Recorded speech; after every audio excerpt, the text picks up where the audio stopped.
Record.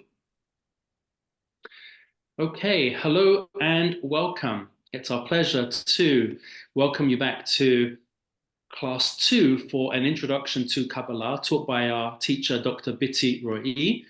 Dr. Ro'i is a senior fellow at the Kogod Research Center for Contemporary Jewish Thought, holds a PhD from Bar-Ilan University, and is a teacher at the Hebrew University and the Schechter Institute in Jerusalem.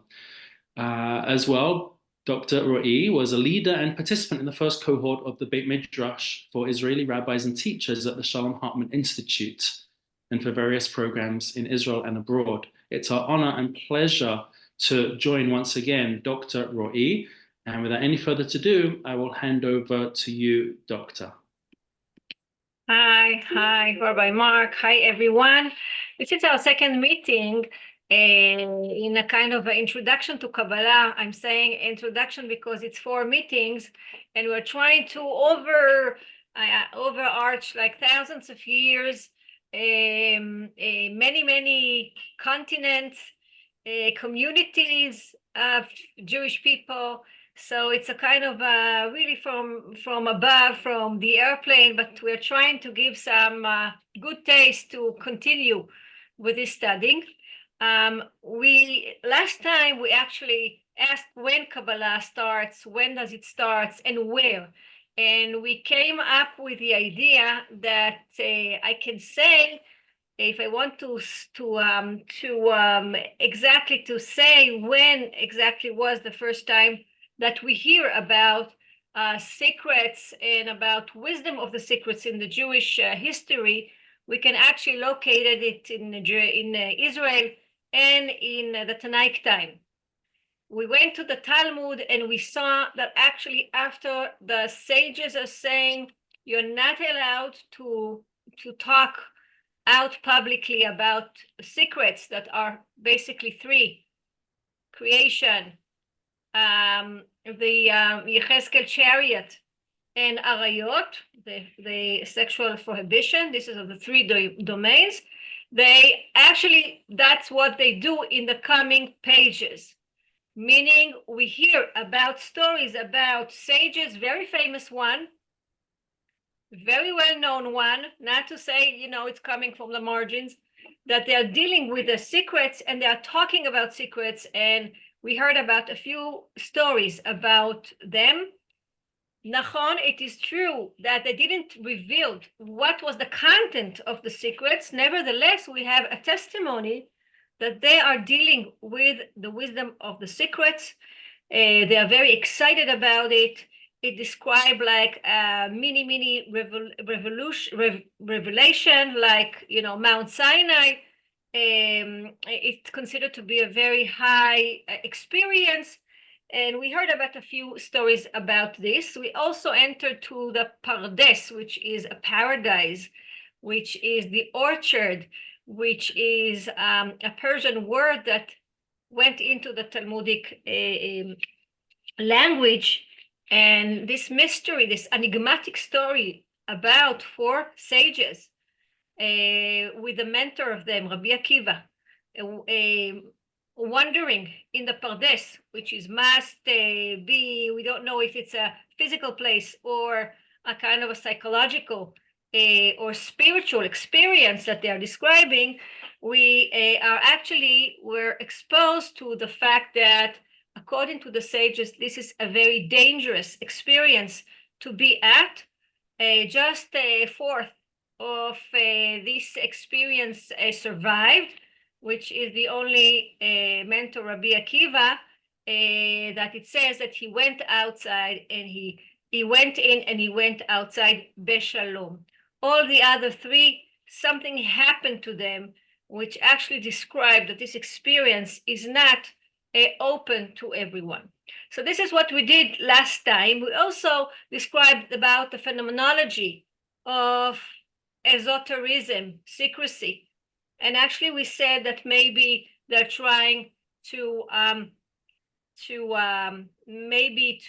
remain the power and the knowledge by themselves, not to say that everyone, even ignorant people, can deal with the secrets. And the second thing that we said, it might be dangerous intellectually. People might come with a different understanding of this experience. We spoke about Ahura Mazda, about the Persian theories that have two gods, that might, some people might be exposed to the secret and go to this direction. This was the second reason for them closing the secret. And the third one was a very interesting one, which I like very much, is to say that a secret needs what we call the ethic of the seeing, the ethic of the sight, meaning your secrets needs to be hidden and need to be dealt with an honor and respect and a novelty that is not to every information to be. Meaning the secrets need a kind of a hidden space, a hidden area that not everyone can go in. Like a king in the ancient time, he was speaking behind a curtain. He had, maybe for today's, we speak about a secretary or a red rug or a palace or a waiting room, meaning you cannot interrupt the divine with no respect. And the tension between revealing and unrevealing and remaining into secret is something that describe the secrecy in the Jewish tradition. It's a kind of dialectic move between a closing and opening, which actually we can see all over. So this is what we did last time. I want to go now to our second mile step. Where is it? I got 1 minute. Where are we? Here. Yes, 1 minute. Let me find, where are we? See, we have a lot to do today. Okay. So I want to start with a map that we started last time. And last time, geographically speaking, we spoke about here, this tiny nekuda on this map, which is Israel, which is where the Tanaic sages are in. And we spoke about the Babylon Talmud, which is in this area, yes, of Babel, of the ancient time. Nevertheless, today we want to really jump to here. Can you see the map? Do you see it? Is it clear? Okay. We're here.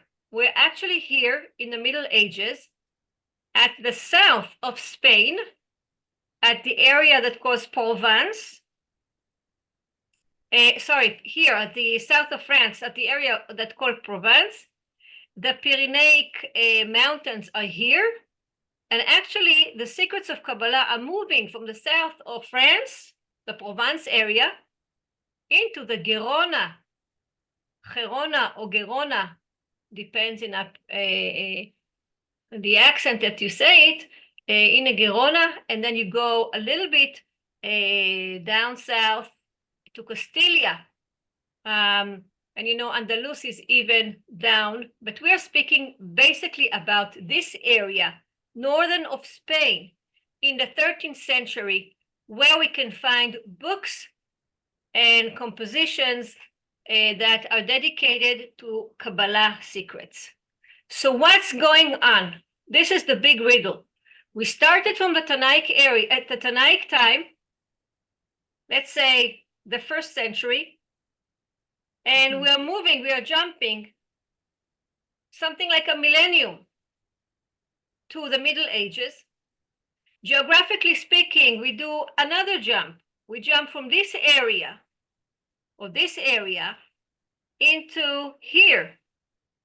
And we're asking ourselves, what happened that over a millennium and for so many kilometers, we don't find books on Kabbalah? Meaning, let's summarize it.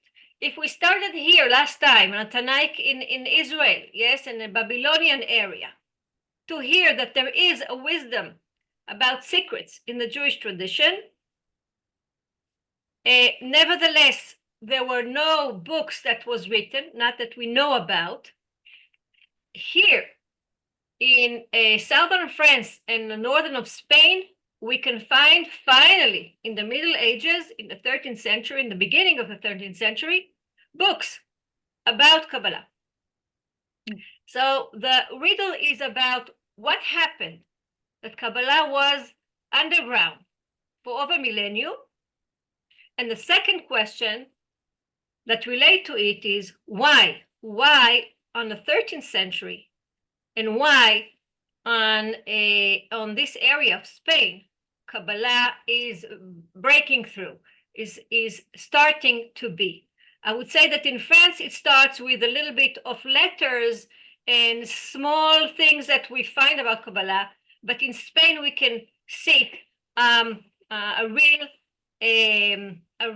books that are written. Of course, the famous one of all of them is the Zohar, is the Book of Splendor, the Zohar, that is the most well-known Kabbalah book ever. So this is the riddle. We can say just now that basically maybe the fact that the Kabbalah was hidden for over a millennium or so is because what we found in the Mishnah last time we spoke about it. En dorshim, you are not allowed to speak out publicly about those secrets. So of course people won't write books and won't speak publicly and write things that people, or everyone can read about Kabbalah. Nevertheless, we need to explain why it comes up to the surface, I would say, Davka, specifically in Spain in that time. So this is what we are going to deal today with, and I want to say, this is my statement, this is my understanding that I would try to prove today, but actually we would say that Kabbalah started actually to be a very well-known wisdom is because somebody somehow forced the Kabbalists to write their secrets, something that was threatened the Kabbalists from the future of the Jewish religion, tradition, that actually made this kind of step, not to sit silently and to to talk about Kabbalah in elites, in a close groups of people, but actually to write it and to go with it outside. So I hope everything is clear from what I described right now, and we're moving to this text that I want to share with you. We're speaking about one of the famous Kabbalists in the Middle Ages. His name is Rabbi Moshe de Leon, Ramdal, we call him in his initials, that wrote a book that the name of the book is Sefer Harimon. By the way, Gershom Sholem, the first and the important scholar of Kabbalah that actually started the field of Kabbalah in Jewish studies, I mean academically, thought at the beginning that Rabbi Moshe de Leon, this Rabbi Moshe de Leon, was the author of the Zohar. Later on, the scholars came up with the understanding that he is just one of a group of people who wrote the book of the Zohar. But let's see what Ramdal is writing. The name of the book is Sefer Harimon. We can guess, and we know that actually this name represents the content of the book, which deals with the mitzvot, the Jewish ritual, that actually in the Talmud it says, "Afilu rekanim shebachem meleim karimon." Even the empty people of you, the ignorant people of you, are full with good deeds, like a pomegranate. a friend of mine that is in agriculture actually told me that he tried to open a pomegranate and to count 613 seeds of the rimon. But this is the idea. It's a fruit that has a lot of seeds inside. So too the Jewish religion, not as Christianity or Islam or other religions, is full with deeds that actually, according to the Talmudic description, are surrounding one's life. Yes, he goes outside and he sees the mezuzah. And in Hanukkah, on the left side, he has the Chanukiah. And even it says that David HaMelech, King David went to the bath and or to the mikveh. And actually, he said, wow, I don't have on me not the kippah, not the yarmulke, not the tzitzit, not the tefillin. What can I do? And he said, he looked at his body and he said, but I do have, I was circumcised and I was under Brit Milah. So I have it on me. So the Jewish tradition is like surrounding you with the mitzvot. So this is the idea of Sefer HaMitzvot. And let's read the introduction to Sefer HaMitzvot of Rabbi Moshe Adi Leon. We have now an amazing window to a Castilian shul in Spain in the Middle Ages, in the beginning of the 13th century. We have the honor to be, I don't know how to say it, a fly on the wall. You say it in English, yes. We have the zchut to be a fly on the wall and to see what's going on these shuls in the Middle Ages. Let's read it together. It's a very interesting and important text. I have seen men who used to occupy themselves with the Torah and the teaching of the rabbis, may their memory be for a blessing, day and night, and they used to serve the omnipotent with a full heart, the omnipresent with a full heart, as is appropriate. And then, one day, scholars of Greek wisdom came to confront the Lord, and the Satan too came into their midst. I want to stop for a minute. This is a high, language, of course, translated from Hebrew, but nevertheless has a footnote for Job, for the book of Job, which where it says that the Satan came to be started to be in the world, trying a Job. So it's not, if you read it and you know the beginning of the book of Job, you understand the inclination of the entire text. And then one day, scholars of Greek wisdom came to confront the Lord, and Satan too came into their midst, causing them to leave the secure of living water. Living water, of course, is a very well-known metaphor of the Torah, the Jewish wisdom. So we see here there is a problem with the living waters, the combination or the confronting of the living water with the scholars of Greek wisdom. This is the problem that Rabbi Moshe Adi Leon is describing, that he sees in his community. Okay, we are moving forward, and let's see this. They occupied, till now, it's a kind of a very general description. Now he is coming to give us like the pictures of what he sees. They occupied themselves with those books of Greek wisdom, and their minds were drawn after them. Their minds were drawn after them until they left the teaching of the Torah and the commandments and cast them behind their backs. According to the estimation of their alien thinking, they considered the teaching of the rabbis to be falsehood. There was no sound and none represent, for they were distant as a result of the Greeks and the supporters.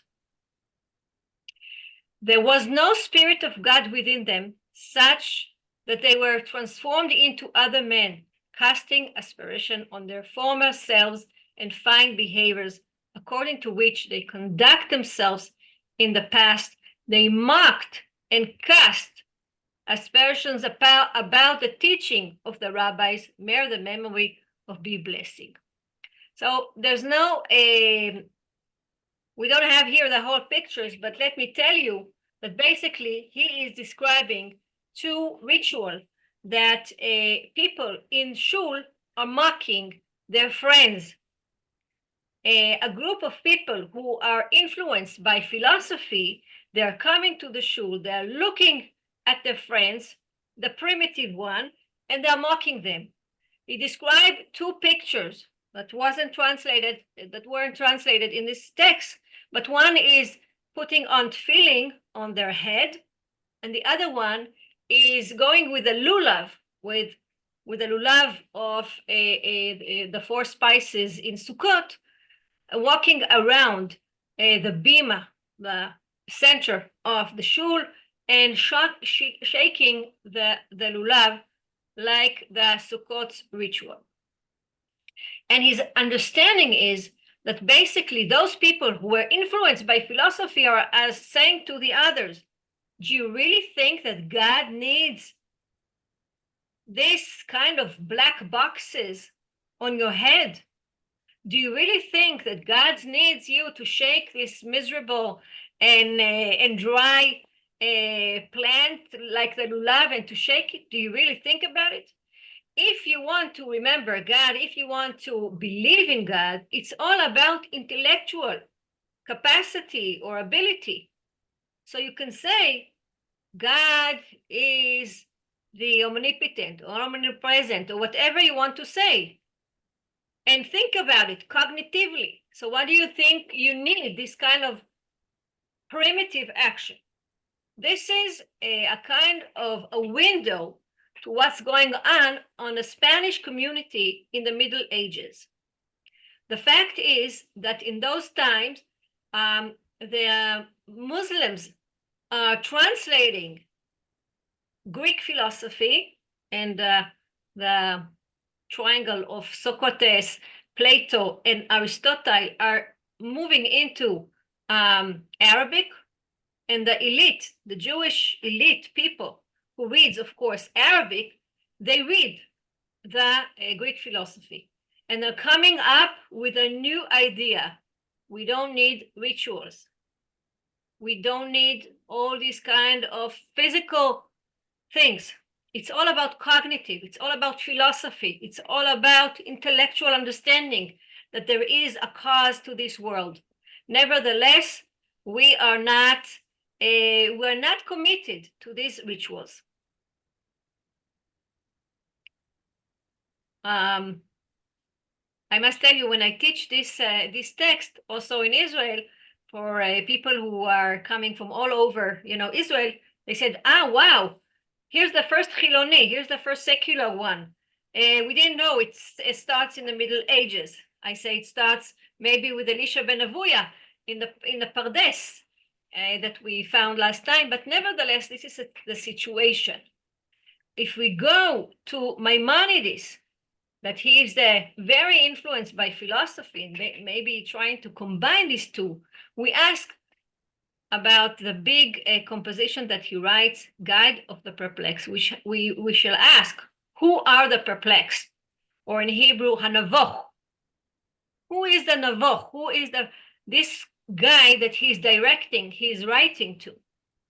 And we can say exactly what Rabbi Moshe de Leon is describing here. Is somebody who went to shul, he read the Torah, he read the Torah, the portion of the Torah, and this week, he goes home, he's reading Aristotle, he's reading Plato. They all speak about intellectual understanding of the world. They all speak about God that is not personal. He's the cause of all causes. And now he's coming and he doesn't know what to do. He is completely confused. He's shocked by his tradition. He doesn't know where to go. This is the guide of the perplexed. Now we know who is the crowd to this you know, the target of this book. Here's Maimonides. I found a beautiful picture that I loved and I never saw. This is his grave in Israel from the 50s. You can see here. It says, Po Tamun, here's is in the ground, Rabbeinu Moshe ben Maimon, Mivchar HaEnoshi, the best of human being, Mivchar HaEnoshi. And here it says his dates, and here it says two of his big composition, Hayad HaChazakah, which is the Mishneh Torah, 14 books of Maimonides, trying to conclude the entire Talmudic discussions.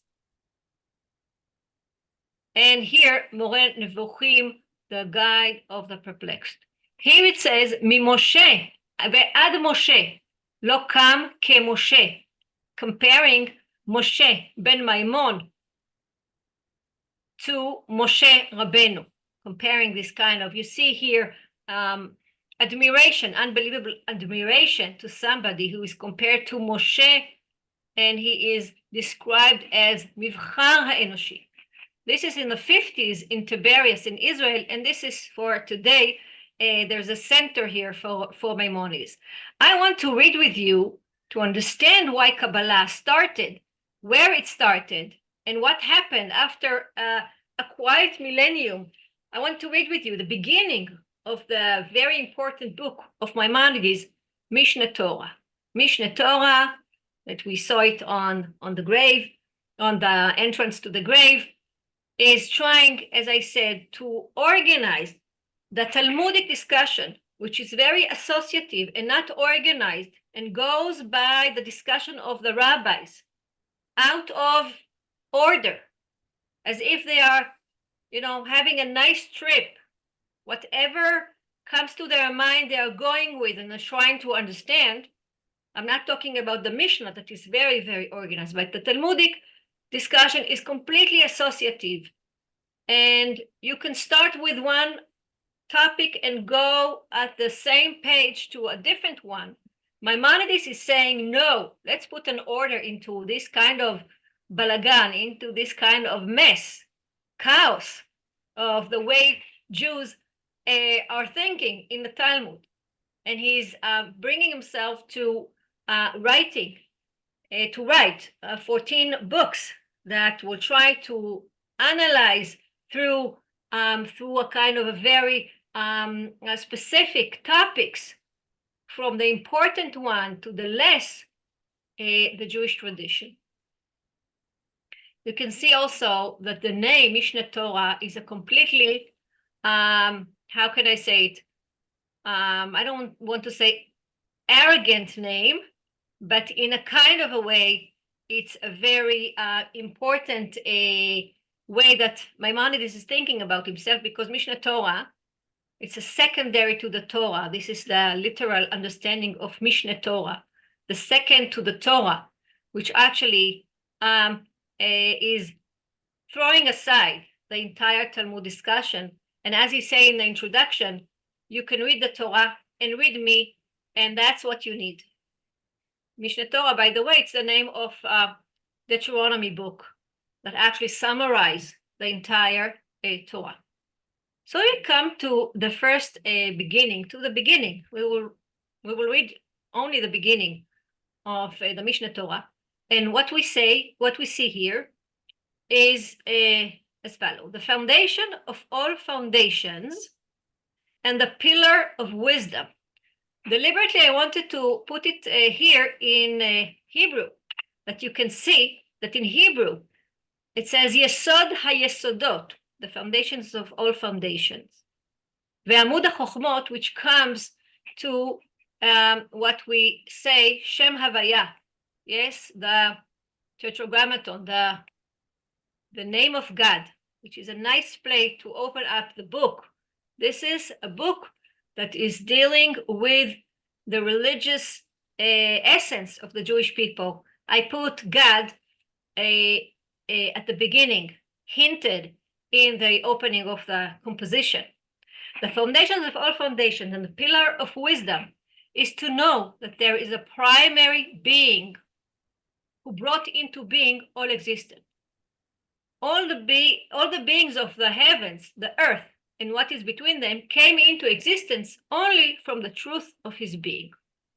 Now I'm looking at this and I'm saying, what is this language? Who ever heard about describing God as the primary being? This is not a word that we find not in the Torah, not in the prophets, not in the Mishnah, not in the Talmud. It's a completely new, imported name of God that wasn't known in the Jewish tradition till Maimonides brought it in. Also in Hebrew, it sounds very, very weird. Matsui Rishon. Matsui Rishon. It's not even the creator, the primary being. This is the beginning of 14 books that are trying to organize the entire Talmudic books. And Maimonides is starting the book with what he called the first book of the 14th book. He calls it Sefer Hamada, the book of wisdom, or the book of knowledge, or the book of science. All these three meanings are in the word Mada in Hebrew, meaning I will set you now the intellectual principle that you need to know. Later on, I will speak about Shabbat, and I will speak about the Tefillin, and I will speak about the holidays and about everything else. But first and foremost, and the most important thing is to put the foundations of all foundations, which is to know that there is a primary being. Okay, this is kind of a very, very unacceptable opening to a halachic, legal understanding of the Jewish tradition that is trying to summarize the entire Jewish law and to say, hold on, before we go into it, I want to be clear. This is all about this foundation that I'm putting at the beginning of the science book, Sefer Hamada. Now, what I want to say, that the word primary being is coming straight from the Greek understanding of the divine. This is a God that is not a personal. This is a God that explains everything around us. According to Aristotle, all the entire world around us is causes, a chain of causes.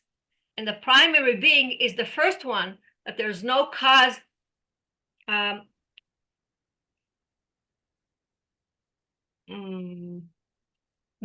before this. This is the divine philosophical God that is not personal. It's not like in the Jewish tradition or in other monotheistic religion that has to do with, that has a will, that is involved in history, that has a kind of a plan to this world. So basically what I want to show, that Rabbi Moshe de Leon was right. The Jews in Spain in that time started to be very influenced by the Greek philosophy.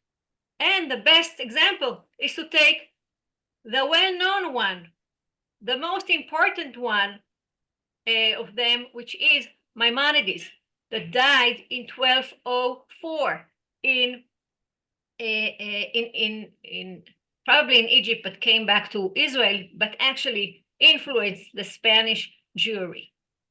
So this is what we see. Yes, philosophy, Greek philosophy, is clashing with the Jewish tradition and brings a new, I would say, maybe a new step, horizon to the Jewish tradition. Very well known is the 13 principles that at the first time in the Jewish tradition come up, that somebody needs to say, you know what, we have also principles. Now, what I want to say is something that might be not even clear, because we are so all of us, so Maimonidean. We are so under philosophy that we think that first you have to understand, then you have to talk, then you can do something. But I want to claim this is not the Jewish traditional order to start with intellectual principles, a kind of a dogma that we need to believe in, but rather the Jewish tradition is very based upon ritual, things that we do, you know. Think about something like Pesach that we are coming, you know, I feel myself in Simchat Torah, stuck in Simchat Torah this year, but Pesach is coming. And in Pesach, you're not sitting, you're not sitting intellectually, just intellectually with your ancestor, with your children, and tell them intellectually what happened. You do things, you eat the maor, you eat the charoset, you eat the things, and you pretend like you do things. It's a performance, and not just to say that intellectually is the prime thing. So also the very well-known song that went into the prayer book that we call it Yigdal because of the first word that actually summarize Maimonides' 13 principles. Like to say, I'm like the philosophy. I have a cognitive things to believe in, and this is the most important thing, which actually shows us. I won't read it. We don't have a time to it, but you can see it. We actually put on our dogmas of the Jewish people in order to move on. So, of course, what Rabbi Moshe Dilion express, the mocking of the ritual in Spain is something that probably was completely true. And actually, Rabbi Moshe Dilion is telling us, because of this, I'm writing the book. Because of this, because of what philosophy did, he's saying it in a criticism to the Jewish people, I need now to write an alternative way of thinking about the ritual. And therefore, I'm writing you a book about the mitzvot, about the ritual, giving you now the inner explanation of the mitzvot. So, for example, the tefillin, the phalanxes that I put on my head and on my arm is not an empty box just to tell you that you need to put black and tie yourself with black leather, but rather to say, when you put that tefillin on your forehead, you expound your consciousness, for example. So he's giving now a Kabbalistic explanation, Kabbalistic explanations to the mitzvot, which is because of philosophy. So we are coming to understanding that basically our riddle is coming a little bit, becoming a clear to say that a millennium of silence was ended because of philosophy, because of external force that came to the Jewry in Spain. The Kabbalists said, no more, we cannot sit, hide in houses, the elite of the people sit together and read the Kabbalah and discuss the secrets. Nevertheless, we need now to be public. We need to write it down, to write books about the secret of Kabbalah. Otherwise, we're going to lose our people. So this is one part of this class, and the other one now is to go into the Kabbalah after we understood why and why a time and why on a place Kabbalah came up from the cave, I would say, from the hidden tunnels of the Jewish tradition and went on the surface, is because maybe an external force that actually threatened the Jewish tradition. One of the very important Kabbalists, before we go to the Zohar, is Ramban, Rabbi Moshe ben Nachman. that you call him in English Nachmanides. You know, in Hebrew we have a joke because you say in Hebrew Ramban and Rambam. It sounds the same. Also Nachmanides, a little bit like, but Rambam and Ramban sounds very the same. You need to say Ramban or Rambam. The problem is when you have streets in Israel, and if you're calling an ambulance and you say to the driver, please come to Rambam 5, you ask yourself, Rambam or Ramban? What do you mean? So that's why you find in Israel, they call Ramban Maimonides, they call it Ben Maimon, and the streets, I mean, and Ramban is Nachmanides. So we come to Ramban, which is a very, very important figure in exposing Kabbalah to the people. Now, Ramban is trapped. On one hand, he knows the Mishnaic prohibition to speak publicly about the secrets. And Dorshin, we saw it last time. On the other hand, as we described, he is very afraid from philosophy in Spain. So what he does is actually he's telling us that there is a secret, and he's not exposing it fully. To say that actually there is a secret here in this verse, nevertheless, I can't tell it to you. So basically, when you say this thing, that there is a secret in the verse, but I can't give it to you fully, Ramban actually gave a verdict to Kabbalah that one generation, it was enough. One generation, his students came up and explained us all the secrets that Nachmanides wanted to close, and just hinted us that there is a secret. But nevertheless, if you say that there is a secret in the nature kind of the secret life, it's going to be exposed. As the Kabbalists say it in Hebrew, HaSefer HaNichtav En Lo Adon. The secret that is written has no closet or no master or no owner. They say O Adon or Aron. In Hebrew, it's Daled and Resh, sounds the same. In the minute you actually declare that there is a secret, autoimmune disease started to expose the secret. If you don't say that there is a secret, no one knows. You know, in the family, you have secrets. Somebody say, you know that there is a secret with this aunt, with this grandmother. Now, it will take a few years and everyone will know the secret. If you want to keep secret, don't declare that there is a secret. If you declare that there is a secret, you at the same time, killed the secret for the future. So let's see basically what's going on with Nachmanides. I want to say something that is very important. Rabbi Moshe de Leon is a Kabbalist. We don't know a lot about him. Nachmanides, as the contrary, he's a completely very, very important figure in the Jewish community.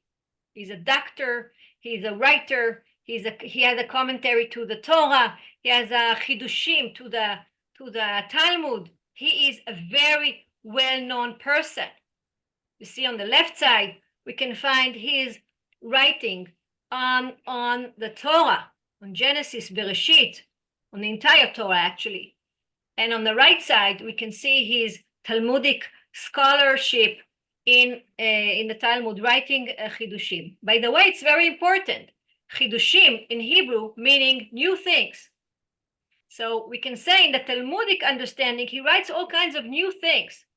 On the Torah, he will be very, very quiet and reluctant to speak and to write chidushim, because this is for him, for his understanding, this is the exposed Torah, and the Torah, the Kabbalah that he believes in, is the hidden one. Wherever Nachmanides is telling us these three words, which in English is 4, al derech haemet, by way of truth, we know now he's thinking Kabbalah. You see, he has this kind of code, words of codes to tell us, now I'm speaking Kabbalah. So let's see one example of Nachmanides, maybe the most important contributor to the exposing of Kabbalah in the Middle Ages, because his status in the Jewish community, A, B, because he is writing Kabbalah on the Torah. Somebody is going to shul, he wants to understand what was read today in shul, he's going home, he's opening Ramban on the Torah. So it's not like a secret book that comes behind the shelves, it's a commentary to the Torah. These two reasons that basically we can locate the beginning of the Kabbalah in Spain very much to Nachmanides. Let's see. I will read it in a very quick manner. And to say, usually his commentary is not very short like Rashi, but rather they are a little bit longer. I would say that he's asking, you see, it's Genesis AA. It's the word Bereshit. The word Bereshit, you remember from our first meetings, that has to do with the secrets of creation. Bereshit bara Elohim et hashamayim ve'et haaretz. It's a secret. In the beginning, God created heaven and earth. It's a secret. So what can Ramban, Nachmanides, tell us? If he is reluctant to speak about the secrets, nevertheless want to speak about the secret because he's afraid from philosophy, that is taking the essence from the Jewish tradition, telling that ritual are nonsense, and also that what sages are saying, the Midrash, the Agadah, is also nonsense. So let's see what he's doing. At the beginning, he brings Rashi, he brings Rabbi Yitzchak. Rabbi Yitzchak is asking why the Torah is not, if this is a book of law, why it doesn't start with the first law of the Jewish tradition? Why it starts with a story and not with the first law of the Jewish tradition, which is to announce about the new month? The answer, so he's putting Rashi's explanations to Genesis aside. What do you mean? Why to start with Genesis, with Bereshit? The answer is that process of creation is a deep mystery, tells us Nachmanides, not to be understood from the verses, and it cannot truly be known except through tradition, going back to Moses, our teacher, who received it from the mouth of the Almighty, and those who know it are obligated to conceal it, because all this cannot be understood completely from the verses. So what do we have here? We have actually announcement of Nachmanides about the secrets that Genesis A is full with, the secrets of creation. The question that you ask Rashi, the big commentator from the 11th century in France, about why to start the Torah with a creation story, I will tell you, this is a secret. It's a big thing. It's a deep mystery. It is not understood from the verses. Listen, this is a very important words to say. This is not understood from the verses. It says that the verses of the Torah are not clear. They don't have one explanation. This is a declaration of a mystic to say what you read is not the end. It's not the last word. Be aware, every verse has a mystery. You can read it on the pshat, you can read it on the surface, literally. But if you are a mystic, if you believe in the mystery of the Torah, you can stand on the verse, I would say it, dramatically, and fall into the verse. I'm reading now Alice in the Wonderland. You know, she's walking on the, and then she sees the rabbits and she goes to the tunnel and she goes down. This is what the mystic is looking at the verse. It's something is happening there. You cannot just read it as it is. Nevertheless, we don't find the content of the secret because, as we said in the beginning, he is reluctant to speak, as opposed to the Zohar that we'll see. His understanding of the secret is something that needs to be concealed and that you cannot talk about it. Nevertheless, he's pushed into to say that there is a secret here. You see this kind of dialectic movement of Nachmanides as a mystic who is reluctant to speak about secret, but nevertheless feels that he needs to. And here he's basically saying, in the way of truth that we saw before, this is the words of Nachmanides to tell us the code. Listen, there is a secret, there is a Kabbalah secret here. Scripture tells about the lower creation and alludes to the higher ones. Every verse actually is a double one. It relates to what's going on the history on this world, and at the same time, it says something about the higher world. And every verse has two faces by the minimum. But as we know, we have 70 faces to the Jewish tradition, to the verse, which is, it's not a saying that we can go simply over it. It's a saying that actually describes the Jewish tradition, not through dogmatic way of understanding, but through a very, I would say, with freedom to understand that there is a lot of layers and meaning to every word of the Torah. I see the time, and we need to stop here, Rabbi Mark. Yeah, we will stop here. And I think so. I will stop here. We actually moved a very meaningful step to understand what happened, that basically Kabbalah came to the surface of the Jewish tradition from being a very hidden wisdom that we hear about close groups of sages, elites that are dealing with secrets. We moved over millennium and over continent to find Kabbalah actually going out from its hidden caves and tunnels because of the threat of philosophy coming. And we moved to a very important Kabbalist, which is Nachmanides, sharing with us his dialectic way of revealing a secret, nevertheless not giving the fully meaning of the secrets.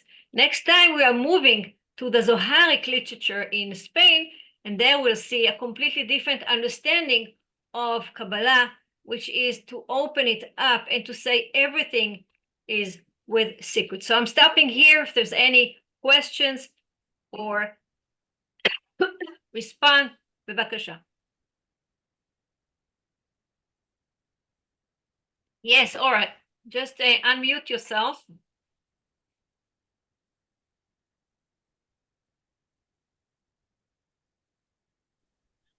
Okay, thank you very much for this enlightening class. I don't know if I missed it, but I didn't catch how from Israel the Kabbalah moved into Provence and then Spain. How did it travel so far? Wow. You know, Jews are moving. You're in Canada. I'm in Israel now. Yeah, it was about moving of Jewry, moving the Jews are moving because of wars, because of centers of Jewry. What I wanted to describe is the way that actually Kabbalah was hidden for a millennium and moved actually, you know, from the Babylonian area to the European side, where Jews were at that time in their centers. So France will be the Ashkenaz center, the big Ashkenazic center, and Right. Spain will be the big Sephardic center. And we see people are moving from France, which will be Rashi and the Tosfot and other scholars, to the south, to Spain. Later on, they will move to Andalus. Later on, in 1942, they will be exiled in the expulsion of the Spanish Jewry, and they will go back to Israel because they Right. will To Tzfat run and away then to the Ottomanic Empire. So this is the history of the Jews. We cannot summarize it in words, but it's completely very, very what can I say, portable, coming from here to there, moving, according to economics, according to freedom of religion, according to occupations, whatever. But we can also see the history of the Jews through books. And we can see it, where it was printed, where it was public, where it was written, who moved the secrets from here to there. This is what I can say in 1 minute.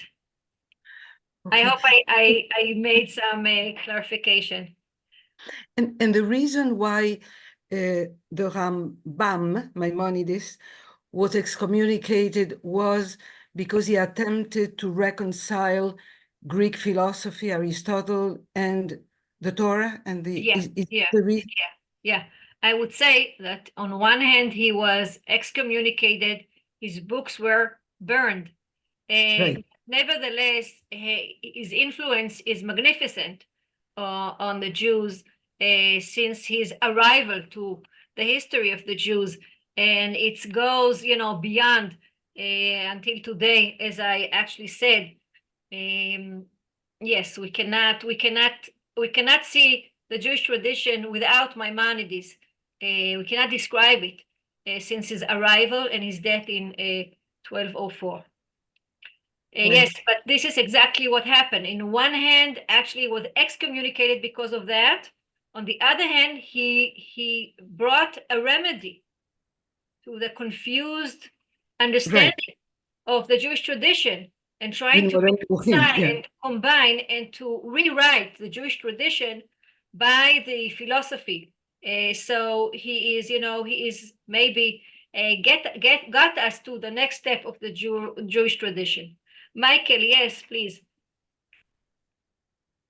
Thanks very much. It's really fascinating. I have two quick questions. First of all, during that 1,000-year period, was there development of the Kabbalah, or was it silence and then the development started at the end? And the second, if I follow your argument, it's that the Kabbalah is in response to the intellectualism of the Greeks and the impact that it had on Jewish practice or tradition. Was Kabbalah the only response to that, or were there other responses as well? Okay, thank you. Great questions. One, I would say that the fact that we didn't hear about books on Kabbalah on this millennium, almost millennium, is not to say that it wasn't developed. Meaning, we speak about the oral tradition, about the written tradition. We can say that maybe, I assume that the oral tradition was developed. And as we saw from the Tanaic time, the sages, the elite of the Jewish people, actually dealt with the secret, and they were interested in that. Not to say that Nachmanides, for example, he's not coming, he's not a poet, he's not somebody who's coming from the margin. He's halachic, he's a big figure in the Jewish tradition. Nevertheless, he's dealing with Kabbalah, saying this is not something, for simple people or for a few people or for people who are like this or like that. This is the mainstream. This is the main road to go with, to say that Kabbalah is going with the main road. He's writing a Talmudic Chidushim and he's writing Kabbalah. It's the same personality. It's very important. So what I say, I actually describe the written tradition of Kabbalah, that we can find specifically in Spain. I mean, it starts in France. You know, it's like Sherlock Holmes is telling Watson, his helper. He's telling him, if you see, 3 drops of water, the Niagara Falls is going to be in 1 kilometer. Okay, you are closer now to the Niagara Falls than me. But if you see a few things, sometimes it can be big, strong stream. So this is what's going on with Kabbalah. It starts in a very quiet way with letters that we find, and then basically in Castilian, in the 13th century, it starts to be all over with tons of books that are written. So this is what I want to differentiate between oral tradition and literal written tradition. This is for your first question. The second one is also very interesting, is to say, for example, that we find another figure, Ibn Ezra. Ibn Ezra is a very well-known commentator, and he's coming up with the astrology. It's another key to read the Torah. It's another understanding of the Torah. So there's a lot of going on in the Middle Ages. The Jews' history is coming to a different horizon stage, whatever you want to call it, but there's a lot of outside wisdom that comes in, and we see that the sages, each of them is trying to do something with it in order to hold their tradition, to enrich their tradition, or sometimes to be in a polemic with other traditions. It's a very interesting time in the Jewish history. Have you been to Girona, the hometown of Nachmanides? Me? Yes, I'm asking you. And unfortunately, no, not yet. I wasn't. There is not in a Girona, beautiful museum, Museo Nachmanides. I want to get there. I know about it. Yes, I need to go there. I know. Yeah, I had the privilege of doing an evening of storytelling at the museum, Jewish storytelling, and they have many events. Thank you for the recommendation. I'll do it soon. This last 5 months in Israel, no one left the country. My kids were in the army. Now, eventually, we can go out a little bit. So maybe my next visit will be to Spain. Maybe. Thank you for the recommendation. Or maybe you are suggesting a class trip at the end of the course to Spain. Yeah. This would be very nice. It's an excellent suggestion. Thank you, Ora. Ladies and gentlemen, we're going to pause here for today. Thank you so much, Dr. Rory. I'm left with many secrets, and it doesn't seem that we're getting any answers to these secrets. And you finished today's class by saying next week we're going to see that everything is a secret. So it's getting more and more concealed. But we are so appreciative for today's class, fascinating. And I'd like to say thank you very, very much. To everybody, please continue with us next week. We will be continuing 12 noon Montreal time. And there was a few questions. It is the same link each week. We will send it out to you if you're registered first thing in the morning on Wednesday morning to your email. And if you want to simply make it easier and put it into your own calendar, it's the same link we'll be using for the next 2 weeks as well. Thank you very much, everybody. Thank you, Dr. Roy, again, and have a good day. Thank you. Bye-bye. See you. Bye-bye. Bye.